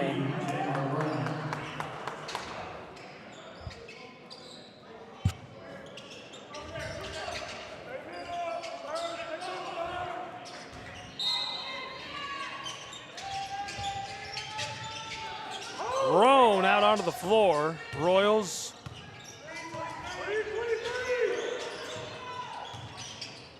Jacoby to Livingston. Cross down low. Lockhart's got 27 points. He's unstoppable. And it's a lot of fun watching that matchup down low. Zion Blevins pulling out all the stops, doing everything he can to stop Lockhart. Pikeville Bears, Rigdon, who just picked up the foul, back to Bunch, the player of the year for the AAC.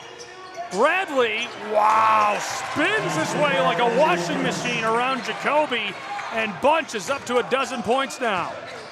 This game has devolved into a showcase between the two best players this conference has to offer. To the corner. And we get stopped with a call down inside. And they're going to get Zion Blevins. It looked initially like it'd be on Kenyon Cutlip for swinging the arm. That's going to be Blevins' 4th foul of the game with 7 minutes and 49 seconds remaining. Well, now I ask the question, it's still a long time to go. Do you trust him as one of your key defensive players, or too long? Way too long. Way too long to play with 4 fouls. Long way, banged off the heel of the iron. Bears have it. Yeah, and I don't, we saw a team lose on the women's side of the bracket just because their star fouled out. Brown scored 20 points and fouled out, and the Pioneers were able to upset the Bryan College Lions. Ditto Bears, can they win without Blevins, in your opinion? I don't even know if they want to put themselves in that position. He'll check back in, maybe around 3 or 4 minutes. But you can't leave him out there with 8 minutes left to play. That'd be irresponsible. Warwick's fired that one fading. If he'd hit that, I'd have lost my mind. Fighting for it on the side of the floor. Through the double team, Royals pitch this one long. He's got some space and hits the brakes to let his offense get set up around him. Really nice play to take his time. Entry feed, back out front, and foul down inside.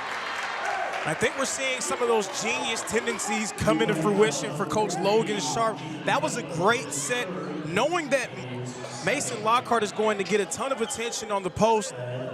Having Livingston Cross come in as a cutter from the top of the key, right underneath the nose of the Bears.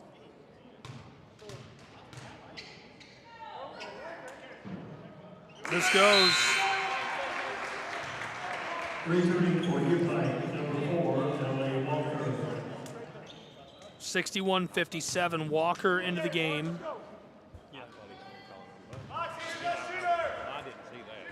Again, Johnson's giving themselves a chance, staying true to their game plan, but it does just sort of feel like they need to hit a few shots from deep to really put pressure on U-Pike. Under 7 minutes to go between Pikeville and Johnson in a 3-point game. Just one possession. We got a wet spot, and so Warwick's and Salmon's doing their best along with our official. They're using their shoes and scraping away at the wet spot on the floor. And between the three of them, and now a towel from Kean Warwick's. That's great work. Kean using his right hand, a left swipe, a right swipe, and it looks like this is dry. Fantastic work drying the floor by Pikeville Bears, Salmons, and Warwick's along with the official. That is just great, great handiwork. The importance of Warwick's getting a towel there cannot be understated, I think. And a huge congratulations to one of my favorites in the AAC, just for his personality alone, let alone the fact that he's so much fun to watch play. Rick Bentley, the sports information VP at Pikeville, just let me know that Warwick's last point pushed him over 1,100 in his career as a Pikeville Bear. Congratulations to Kean Warwick's and his family, who I'm sure is either here or watching. Absolutely, a phenomenal career for him. Congratulations. He wants to put a stamp on his U-Pike career with an AAC tournament title. Down low, it's the big guy, Mason, 29 points for Lockhart, and we're back within one between the Royals of Johnson and Pikeville Bears. I know Coach Ty Compton will allow his post players to defend one-on-one, guards your yard. That's what he wants to see, but you may have to devote some extra attention to Mason Lockhart today.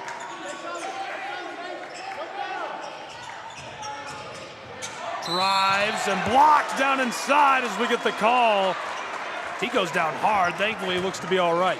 I tell you what, I love how Riley Salmons, every time he enters the game, he's going right at Mason Lockhart. He's not allowing him to chill on defense. He's trying to size him up, play in that isolation, and force him to guard and move his feet. Mason played to a double-double last night. He's already got a double-double in this game with 6 minutes to play. But on 3 fouls already, it begs the question, if Salmons is going to keep on running at him, what's he going to do? Is he going to have to let him go past?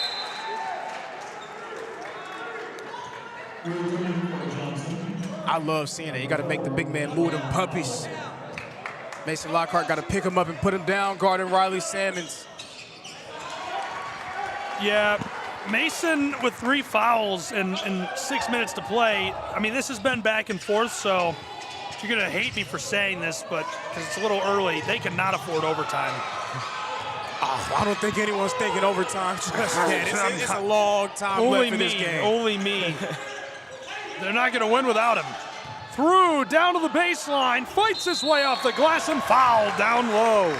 So again, using the attention that Mason Lockhart is drawing, there's the guy guarding him on the block and then someone coming in on the gap. But when Lockhart touches the ball, there's going to be a cutter coming from the other side of the floor. Lockhart, great passing big. He's hitting those cutters in stride. This goes for Jacoby. That's his 3rd point, and he's been red hot until this game, so odd to see him struggle to get on the stat sheet. Yeah, but Livingston Cross has stepped up, and Devon Cottle having a better game today, so it hasn't really been that noticeable. Still, we'll see if he can try to get rolling for the Royals down the stretch. Back within just 1 point, 5 minutes, 40 seconds to play in Kingsport. Between Pikeville's Bears and the Royals of Johnson, it's a Tennessee and Kentucky showdown on the Southeast Sports Network.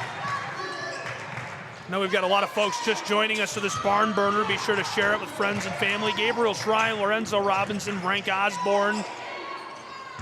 Pitched outside. Lockhart contests. He gets it to go. It is high. That's amazing. Salmons knocks it down. That's why he's such an important piece for you, Pike. He gives them a different look, that stretch big. Lockhart helps. Salmons makes him pay. The audacity to stare down Mason Lockhart as it goes in as well. Love it. Good feed off the baseline. Too much. The putback just roped over the top for Livingston. Cross now has 10 points.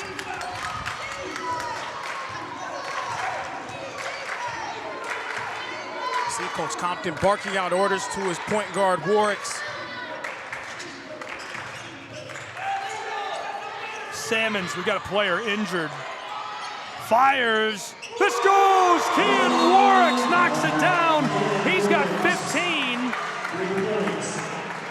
Jamar Brown took the brunt of that on the screen. Johnson played that possession essentially 5-on-4. And coach wants an answer. What are you going to do about this? Standing out on the floor, speaking to the official, Brown took a hard shot. There's really nothing that the official can do in that situation. It was a clean screen. He just wasn't expecting it, so really just an unfortunate situation for them.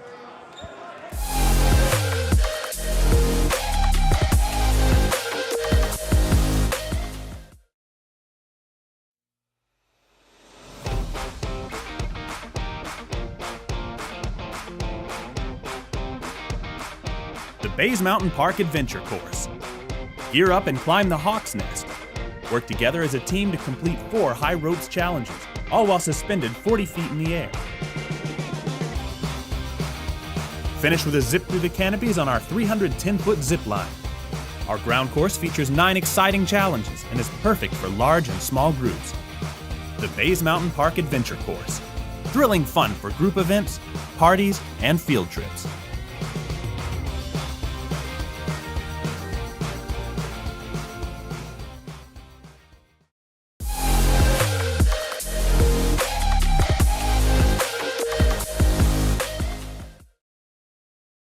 In Kingsport, 69-64, Pikeville leading the Johnson Royals. Pikeville have done so well to come back. They were trailing by 8 at the half, and we knew they'd come out flying, and they have. Kean Warwicks got going in this second half, too. He had 4 in the first, 11 right now in the second. Lockhart drives and spins, washing machine off the window. 1 possession game with 4 minutes to go. Yeah, a little spin-a-rooney down there in the post by Mason Lockhart. He's emptying out the bag here so far today. Lockhart over 30 points and already has a double-double. Tipped. Bunch has it, gives it off. Salmons fires, contested, he gets it anyhow. Riley Salmons red hot in the championship game. He's got 10 points for Pikeville's Bears. That play was created by Bradley Bunch, the extra effort to keep that possession alive and finding a wide open shooter in the corner. Down the baseline, Lockhart, 3.5 to play. Jacoby fires, and it's pinballed off the front. Bears chance to take the lead and extend it even further, already out ahead by 6.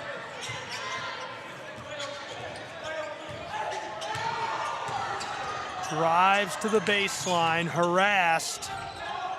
Wants to get it to Bunch, and he does. Bradley's got a dozen points. Backing him down, wants 14, and he's fouled. That's crossed up to 4 fouls now as well, I think. That's very important because that's Johnson's best defensive option. But on that possession, Bradley Bunch in isolation there near the low block. Mason Lockhart, he couldn't do anything but watch on that possession because he was locked up with Riley Salmons. You're 100% right, Cross, up to 4 fouls, and that's a huge problem with 3 minutes left to play. But that's just the strength in Pikeville's attack. There's so many good players that Lockhart can't just stay on one because the other 4 are all brilliant as well. So, Gabe, to answer your earlier question, can UPike win without Blevins? I don't know if they're a better team without him, but they're a different team. This 5-out setup, tough to stop. Mason, too easy, a little kiss off the glass. He's got 33, and it's a 5-point game. Just under 3 minutes to play between these two in our championship bout. Again, I applaud Johnson for sticking true to their game plan, but so far in these past few possessions, they're counting by 2. UPike's counting by 3. Simple math. Baseline, fires, fouled. Yeah, they've got to find some other way to keep this going. You can't keep fouling on that end. That's not going to work for you. They lead the country in shooting percentage at the free throw line. That's not going to work out. You got to stop doing that right now.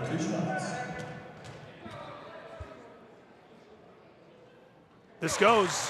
What a shock. You got to stop fouling, and you may need to see if you can hit a few long-range shots on your end of the floor. Not a volume shooting team. Still stuck on those 2 made threes from the first half. They haven't hit one in the second. Meanwhile, UPike, they started off slow, 3 for 10. Well, here in the second half, it's been a different story for them.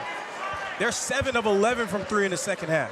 Pikeville's been flirting with their largest lead of the game for the last couple of minutes and out ahead by a solid 7 right now with 2.5 to go. Johnson is going to have the ball next, but really feels like Johnson's got to do something clever. Am I allowed to agree with you that they probably should take some range shots but not like it? Yeah, I mean, I don't like it. you have to. You have to in this situation. Not necessarily desperation. I'm not just going to launch it from long range if I don't feel comfortable with where I'm at. But it just sort of feels like they need to get something going from out there or generate some stops with UPike. But with such little time left, 2 minutes and 30 seconds, will you have enough possessions to beat them with the 2-point game? Well, I can't blame you for not liking it after yesterday's 3-point game, but they're going to have to do something. Pikeville have been in this position how many times this year? They're experienced. They know what to do. They're not going to easily give away a lead this big. Pikeville has much larger aspirations than a conference championship and a conference crown. But right now, that's what they're focused on, is that hardware. They want the hardware that is right here beside us on the floor. They want to take it home with them to Kentucky. Hardware that's eluded them in seasons past.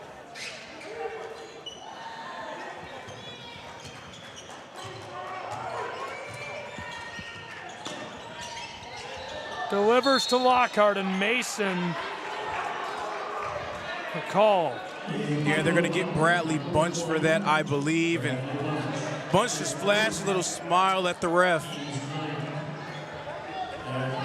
You can tell he disagrees with the call. Just the second foul of the game for Bradley Bunch. Lockhart up to 3. Gets this to go. That's a huge free throw for a guy that maybe wouldn't be considered a specialist at the line. Yeah, the danger of the 1-and-1, too. You can't afford to miss that front end.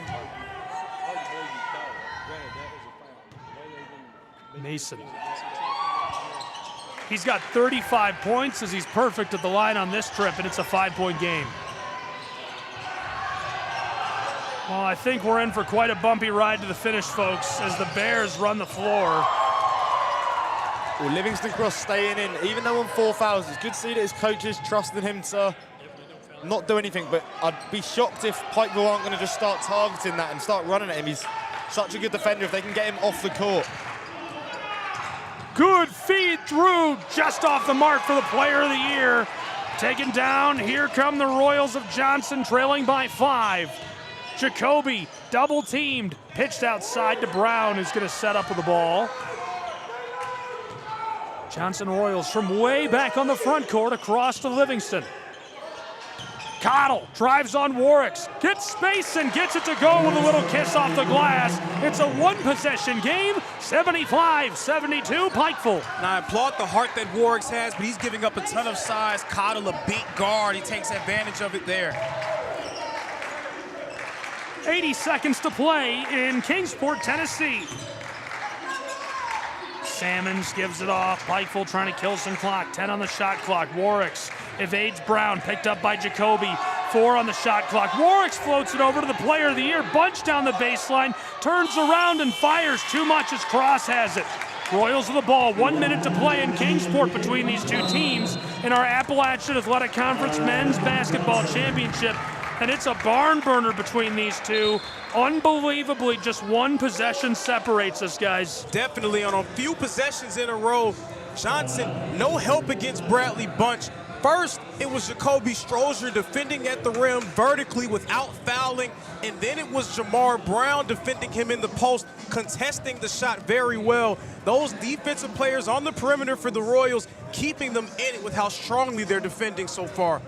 Yeah, and we will always give the credit to Jamar Brown that he deserves. The stats don't always back him up, and that can be really frustrating for someone when stats are looked at so much, but I think he's been excellent all tournament. Back-to-back unanswered buckets for the Royals after they were trailing by 7, 75-68 at the last timeout just a minute and a half ago. Johnson on a little micro run right now. And Gabe, don't you just love it when coaches don't listen to us up here? We said that Johnson maybe needed to try to take some long-range shots. They haven't taken one since we've said that. I said I didn't like it. Hey, staying true to their game plan. I did say I agree, but I didn't like it. Staying true to their game plan, you got to give them credit for that. And the reason why they've been able to do so is they have generated stops now on a few possessions in a row. Now, you have to find a way to put the ball in the basket. You'd expect to give the ball to Lockhart, see if he can draw some attention. Well, I do think while they are training, if you just said to Coach Sharp that it'd be a one-possession game going into the final minute, he'd have probably taken that. Pikeville are a team that can run away with games so often. Lockhart. Mason drives down on the low paint. He's got 37 points. With 46 seconds to go, it's a one-point game. Pikeville leads. And L.A. Walker can't afford to creep up on Lockhart. He has to hard double and make him give up the rock. 34 seconds to go. Pikeville Bears, 15 on the shot clock as L.A. Walker stops on the elbow, takes it to the low block, fighting Jacoby on the baseline. Too much. It's hauled in by Mason Lockhart. Wow. Long feed down the floor. Royals get it to go off the twine.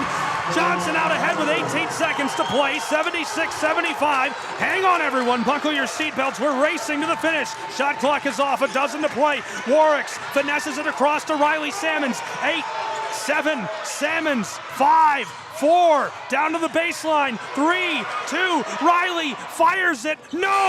They lose! Johnson Royals win and they rush the court. The Johnson Royals have won the Appalachian Athletic Conference Championship. Johnson is headed to the national playoff.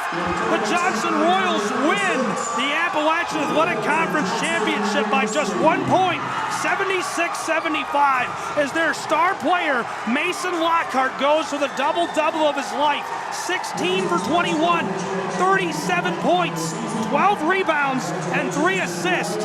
And we're going to try to get him on the floor as Frank Osborne is headed there to give us the final interview. Lorenzo, you look like you're in shock, and I know I am. I am in shock. Mason Lockhart dominant as a scorer the entire game, but the play of the game was Lockhart on the hit-ahead pass to staccato with the finish, the go-ahead lay-in. I can't believe it still. I can't believe it. And to describe that as a run would be an understatement. It was 75-68. And the Royals score 8 unanswered points in the final 2.5 minutes of play to slip ahead of the Pikeville Bears and win the Appalachian Athletic Conference Championship. Frank Osborne has captured Mason Lockhart, who is celebrating with his teammates, and dragged over the mighty, mighty attacker. And we're going to go to the floor and hear from them. Frank, what do you got for us? I'm joined by Mason Lockhart. Wow, talk to me about that game. I told you wait till the day. I told you wait till the day. Defensive player don't mean nothing, player of the year don't mean nothing to me. I told you wait till the day, and look what happened. And you turned out when it mattered. Nearly 80 points this tournament. How important, how good does that feel? I mean, I was just playing my game so we can win. That's all I'm doing. We had a rough start to the season. We ended up coming in here, beating them. They only lost 1 game, and we just did what we could do. And now, how much credit does Coach Sharp deserve? You just beat the #1 seed. You've hardly lost all season in the biggest game. Yeah, we lost them twice. We beat #1 seed. We did the best we could. This is the only game that mattered to us the whole season. Championship game right here against Pikeville. Now, Nationals bound, you'll get to carry on your collegiate careers. Have you thought about that much yet? Or? Yes, sir. Yes, sir. I appreciate it, man. It's time to go to the Nationals, man. Try to go far in that. Perfect. Congratulations for today. You're excellent. Go celebrate with your team. Appreciate you. That's Frank Osborne with Southeast Sport Network. Thanks so much, Frank Osborne. And of course, Mason Lockhart is going to celebrate in style. That's Bill Popp on the center of your screen, the commissioner of the Appalachian Athletic Conference. Lorenzo, what do you even say about that? If there is a message that you're going to take from this game, Coach Sharp can write it on a whiteboard if he wants to. Guard your yard. Guard your yard. Those perimeter defenders for Johnson were excellent. They gave them a chance defending one-on-one, cutting off the water of the Pikeville Bears down the stretch, and that's why they're AAC champs. Unreal. And they are celebrating with the women's head coach, Brian Lahan, who's getting after him out on the floor, and a well-deserved celebration for these guys in what was an unbelievable showing. I mean, it just got crazier and crazier and crazier as it went on. Thrilled to hear from the iconic Mason Lockhart. Lorenzo, if you had any closing thoughts on this, I'm sure now is the time to share them. Let's hear it. What do you think about this performance from Johnson? Well, I know that Bradley Bunch won the Player of the Year for the 2nd season in a row, and very much so well-deserved. But Mason Lockhart proved that there may not be a more dominant force in this conference. Lockhart leading the way. Johnson's going to be a force going forward in March. We're going to try to get Coach as well before we send you on your way and hear from him on the electric victory. 8 unanswered points in the final 2.5 minutes. Think about that. You hold the most prolific team in the conference and one of the top 5, if not 10 most prolific teams in America, scoreless in the last 2.5 minutes of the conference championship. Nobody would have thought that was possible. No one.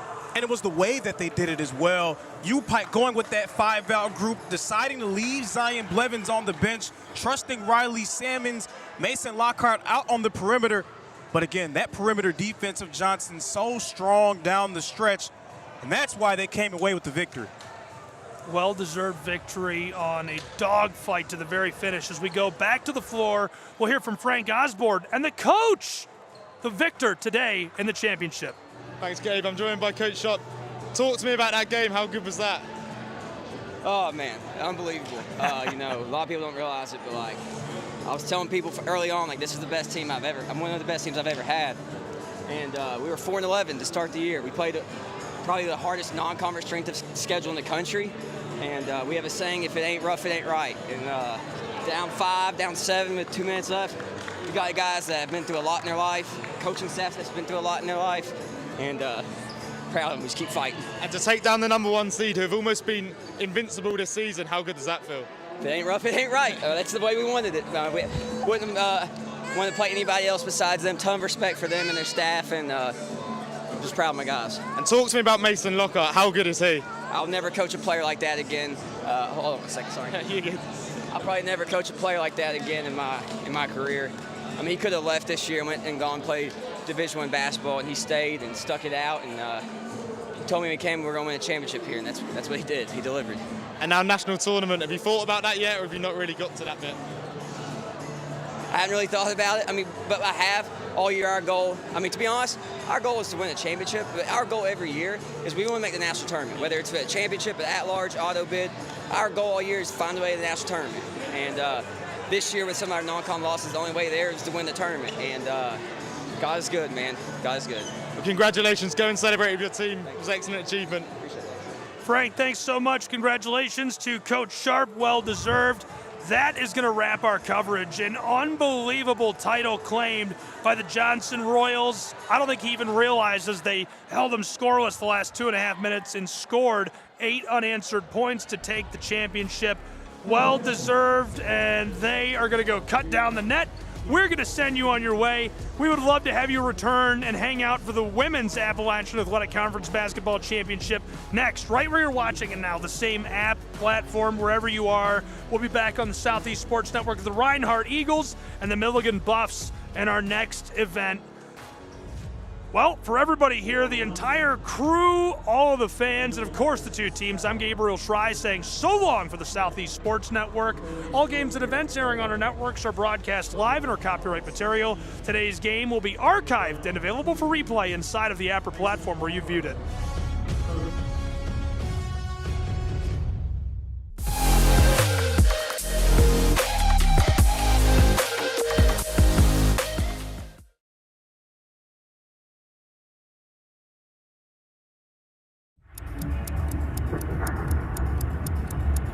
Some might ask, what's the hurry?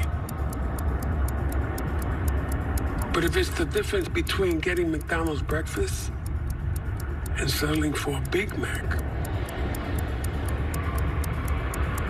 well, run like the wind.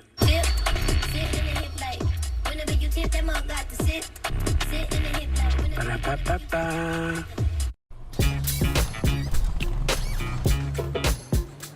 It's like that. Got it, it stays fair.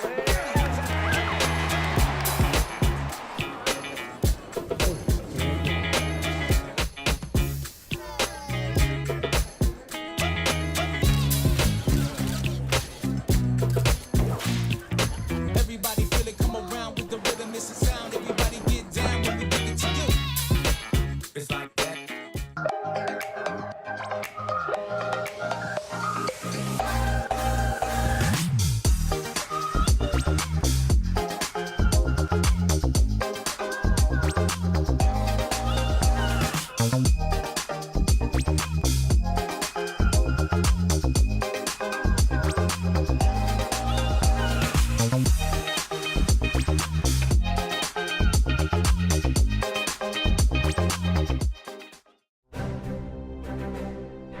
You don't have to wear a uniform for service or sacrifice. Every day, ordinary Americans perform extraordinary acts of courage and selfless service. Please join us in recognizing citizen heroes who have made a difference in the lives of others through their acts of courage and selfless service in communities across America. Nominate a citizen hero today at themedalofhonor.com.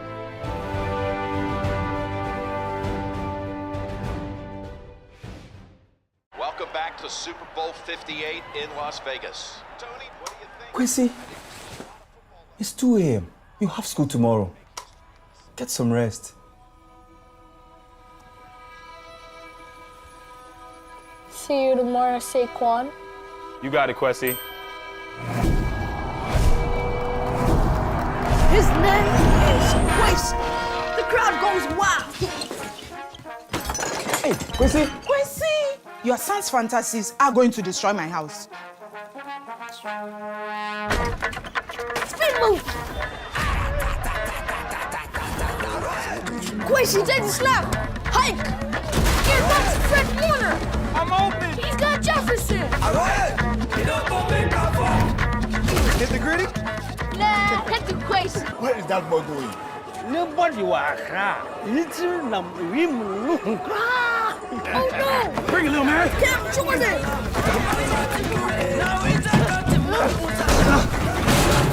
I'll see you tomorrow, Quincy. Quincy is in trouble! I got you. He pitches into Saquon! No! My ball! That's on you, bro. Besides, I'm not even real.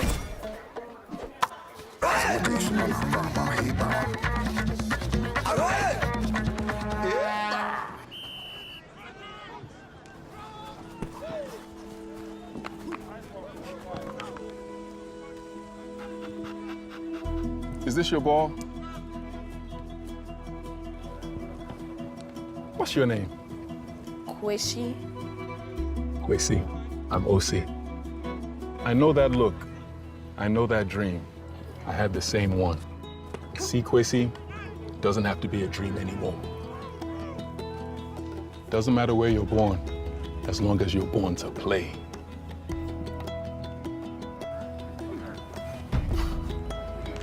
Just making sure you were real.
Quishy.